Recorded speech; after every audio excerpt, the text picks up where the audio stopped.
हमारा बिहार बदलाव का इजलास बेगूसराय की सरजमीन पर बारों में लगने जा रहा है 25 सितंबर को।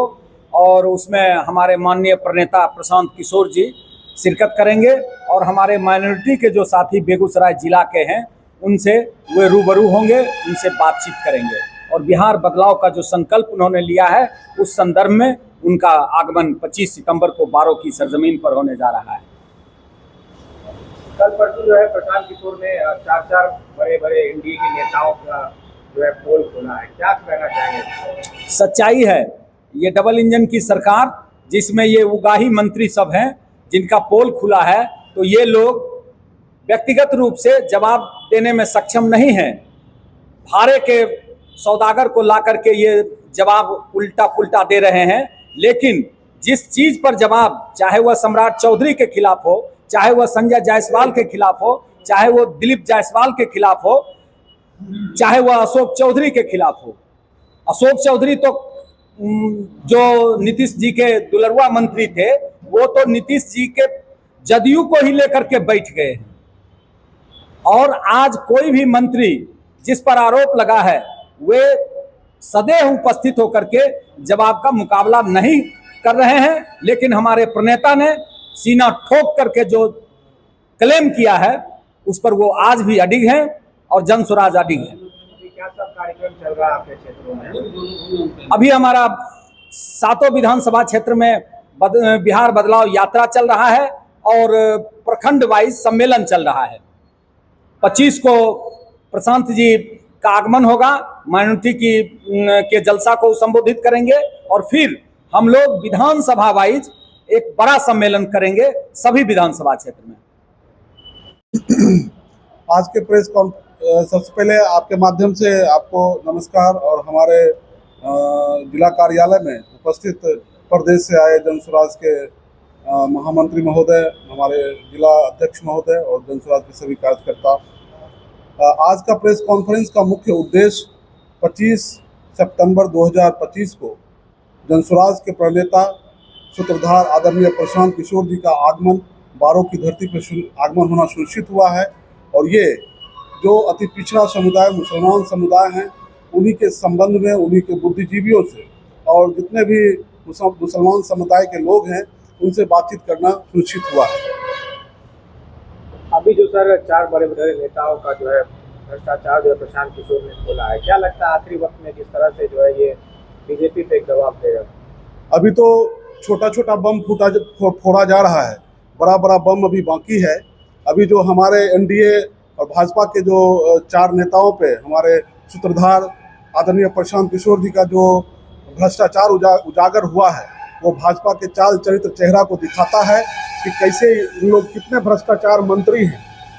क्योंकि पहला जो दिलीप जायसवाल साहब पे आरोप लगाया गया था कि मेडिकल कॉलेज पे कब्जा कर और दूसरे की हत्या कर मेडिकल कॉलेज पे कब्जा करके अपना बना लिए थे, उसमें फिर से हमारे पार्टी के उपाध्यक्ष YB गिरी के अनुसार भाजपा के प्रदेश अध्यक्ष दिलीप जायसवाल के मामले में कोर्ट ने पुलिस को निष्पक्ष जांच का आदेश दिया था, लेकिन पुलिस ने सही से जांच नहीं की। इस मामले में जन स्वराज पार्टी ने पीड़ित परिवार के साथ मिलकर हाई कोर्ट में अलग से केस फाइल किया है। ये पहला केस दिलीप जायसवाल के साथ है। दूसरा जो जन स्वराज के हमारे प्रणेता संस्थापक प्रशांत किशोर जी का मामला, जो दूसरा बात कहे हैं मंगल पांडे के बारे में, जो हमारे स्वास्थ्य के भ्रष्ट मंत्री हैं, उनके बारे में कहा गया है कि उनकी पत्नी उर्मिला पांडे के Punjab national bank account number 14189 साल 2019 और 20 में 2 करोड़ 12 लाख रुपया जमा हुआ है। इसका कोई प्रमाण नहीं है कि यह रुपया कहां से आया है। मंगल पांडे जी ने कहा था कि उन्होंने दिल्ली में फ्लैट खरीदने के लिए अपने पिताजी से 25 लाख का कर्ज लिया था। हमारा सवाल यह है, जन स्वराज का सवाल यह है कि फिर आपके फ्लैट खरीदने के लिए आपके पास जब पैसा नहीं था तो फिर फ्लैट खरीदने के लिए आपने 25 लाख का जो कर्ज लिया था, वो पैसा आपके अकाउंट में होने के बावजूद भी वो पैसा रकम कहां से आया? कहीं से भी आई तो आपने इसे घोषित क्यों नहीं किया? और मंगल पांडे जी से अगला उनका जवाब नहीं देते हैं तो हम बताएंगे कि किस किस अकाउंट से ये 2,12,00,000 रुपया आपके पत्नी के अकाउंट में आया है। चौथा जो आरोप है हमारे डिप्टी सीएम सम्राट चौधरी जी के बारे में है, जो नाम बदलने के विशेषज्ञ कहे जाते हैं। उन पर आरोप है कि उनका नाम राकेश कुमार था, जो बाद में राकेश कुमार उर्फ सम्राट चौधरी है, लेकिन इनका पहला नाम सम्राट कुमार मौर्य है। साल 1998 में कांग्रेस नेता सदानंद सिंह की बम मारकर हत्या करने का इन पर आरोप भी है, बम मारकर, और इसमें इन्होंने 6 महीने तक सजा भी काटी है, लेकिन इनको नाबालिग बताकर इनको जेल से रिहा करवाया गया था उस समय। और इसके अलावे इनको जब पहली बार मंत्री बनाया गया था, जिस समय ये विधानसभा सदस्य थे ना विधान परिषद सदस्य थे, तो उस समय इनको बर्खास्त भी किया गया था।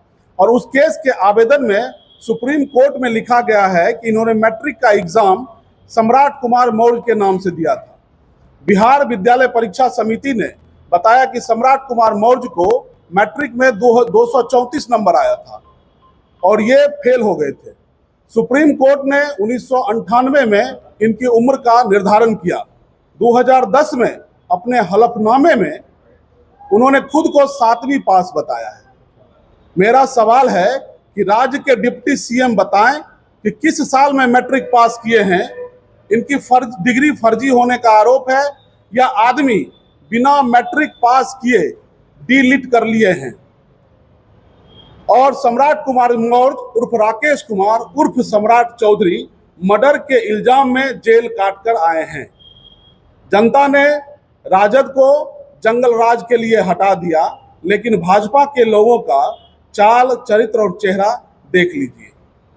ये माननीय डिप्टी सीएम जो हमारे अभी के बोल रहे हैं, सम्राट चौधरी जी, जो नाम बदलने के विशेषज्ञ हैं, उन पर ये हत्या का आरोप है। इसके साथ ही गलत हलफनामा जो दिए हैं कि मैं वो है 7वीं पास और डी.लिट के अपने बारे में बोल रहे हैं कि हम डी.लिट की उपाधि ले रखे हैं। अगला आरोप जो मुख्यमंत्री महोदय के दाहिने हाथ हैं अशोक चौधरी जी, उन पर आरोप है कि उन्होंने पर्सनल सेक्रेटरी योगेंद्र दत्त के नाम से 2019 में 23 कट्ठा जमीन खरीदा और योगेंद्र दत्त ने 2 साल बाद उसी जमीन को उनकी बेटी सांभवी चौधरी के नाम 34 लाख रुपये में ट्रांसफर कर दिया, लेकिन उनको अकाउंट से सिर्फ 10 लाख रुपये दिए गए। बाद में इनकम टैक्स के नोटिस पर उन्होंने 27 अप्रैल 2025 को इनकम टैक्स नोटिस से बचने के लिए योगेंद्र दत्त को 25 लाख रुपये फिर से ट्रांसफर किए। तो ये है उनका पहला आरोप अशोक चौधरी जी पर। इसके अलावे जो उनकी बेटी है सांभवी चौधरी, इनकी सगाई होने के बाद ट्रस्ट के माध्यम से 200 करोड़ की जमीनें खरीदने का इन पर दूसरा आरोप है। पर सांभवी चौधरी की जब सगाई हुई तो उसके बाद स्वर्गीय किशोर कुणाल के परिवार से जुड़े मानव वैभव विकास ट्रस्ट के माध्यम से करीब 200 करोड़ रुपए की जमीन खरीदी गई है। इस ट्रस्ट के खिलाफ अभी कोई सबूत नहीं है, लेकिन सांभवी चौधरी के सायन कुणाल से सगाई के बाद ही इस ट्रस्ट के माध्यम से जमीनों की खरीदी की गई है। पिछले 2 साल में सगाई से शादी के बीच कुल 34.88 करोड़ रुपये की 5 जमीनें खरीदी गई, जिसका चेक से पेमेंट किया गया है। इन सभी जमीनों का मालिकाना हक अशोक चौधरी और ट्रस्ट से जुड़े लोगों के पास है।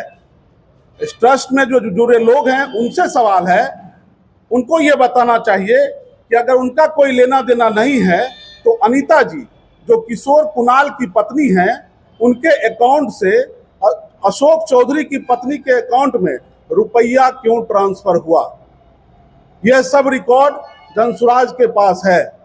साथ ही इस ट्रस्ट से जुड़े लोगों, जिनमें अनीता जी, पूर्व ब्यूरोक्रेट जियालाल आर्या और मुख्य सचिव प्रत्यय अमृत जी की माता जी जैसे लोग भी हैं, उनको बताना चाहिए कि ट्रस्ट के माध्यम से अचानक हाल के दिनों में इतनी जमीन की खरीद क्यों की गई है।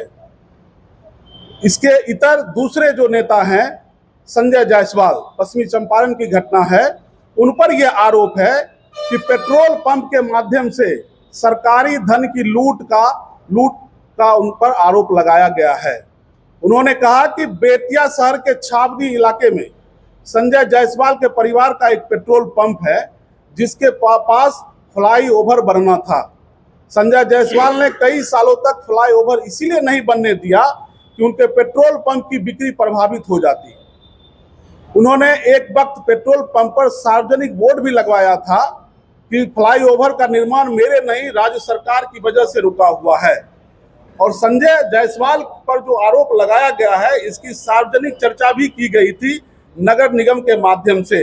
उन पर पेट्रोल पंप के बिल के भुगतान पर, उनका जो पेट्रोल पंप का बिल था, नगर निगम सफाई गाड़ी में उनके बिल को पूर्णतः रोक दिया गया था और नगर निगम की सफाई की गाड़ियों को 5 करोड़ रुपए का भुगतान किया गया था, जिसमें ज्यादातर भुगतान को फर्जी और बढ़ाकर लिया जाने वाला बताया था।